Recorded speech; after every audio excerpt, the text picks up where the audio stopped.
5 லட்சம் ரூபாய் சம்பளம், அதுவும் ஒரு ஜோசியக்காரனுக்கு. இத சொல்லும் போதே எனக்கு ரத்தம் கொதிக்குது.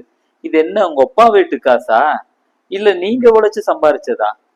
இது உங்க அப்பா வீட்டு காசுன்னா நீங்க யாருக்கு வேணாலும் எவ்வளவு வேணாலும் அள்ளி கொடுங்க, அத பத்தி எங்களுக்கு கவலை இல்லை. ஆனா இப்ப நீங்க கொடுக்கறது மக்களோட வரி பணம். ஒரு ஏழை தாய் தன்னோட வயித்த கட்டி வாய கட்டி செலுத்தின வரி பணம், ஒரு சாமானியன் தன்னோட வியர்வைய சிந்தி செலுத்தின வரி பணம். இதை எடுத்து ஜோசிக்காரனுக்கு கொடுக்கறதுக்கு நீங்க யாரு?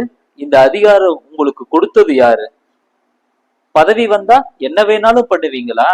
படத்துல மட்டும்தான் பெரியார் இருக்காரு, ஆனா உங்க மனசுலயும் உங்க கொள்கையிலையும் பெரியார் ஒரு துளியும் கிடையாது. சாதகம் பார்க்கவும் கிரக நிலையை பார்த்து சொல்லவும் ஒரு அரசு அதிகாரியா?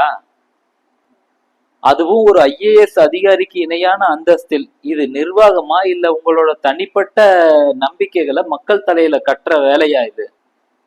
கோடிக்கணக்கான இளைஞர்கள் வேலை பட்டதாரி இளைஞர்கள் வேலை இல்லாம இருக்காங்க. அவங்களுக்கு ஒரு வழி சொல்ல வக்கில்ல. சோசியம் பார்க்கறதுக்கு ஒரு ஆளு, அதுக்கு ஒரு சம்பளம், அதுக்கு ஒரு 5 லட்சம் ரூபாய். நிர்வாகங்கிறது அறிவியலிலும் உழைப்பிலும் இருக்கணும். அதை விட்டுட்டு சோதிட கணிப்பில் இருக்கக்கூடாது.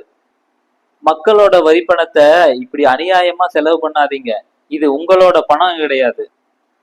10 லட்சம் கோடி ரூபாய் கடன் இருக்குன்னு வந்த உடனே சொன்னீங்களே, இந்த 5 லட்சம் ரூபாய் சம்பளத்தை வச்சு அந்த கடனை கட்டி முடிக்கலாமல்ல? ஒரு மாசத்துக்கு 5 லட்சம் ரூபாய்னா ஒரு வருஷத்துக்கு 60 லட்சம் ரூபாய். உங்களோட ஆட்சி காலம் முடிகிற வரைக்கும் 3 கோடி ரூபாய் சம்பளம் கொடுக்க போறீங்க இந்த ஆளுக்கு வெட்டியா.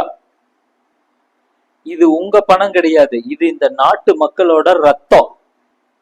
மன்னராட்சி நடத்தாதீங்க விஜய் அவர்களே.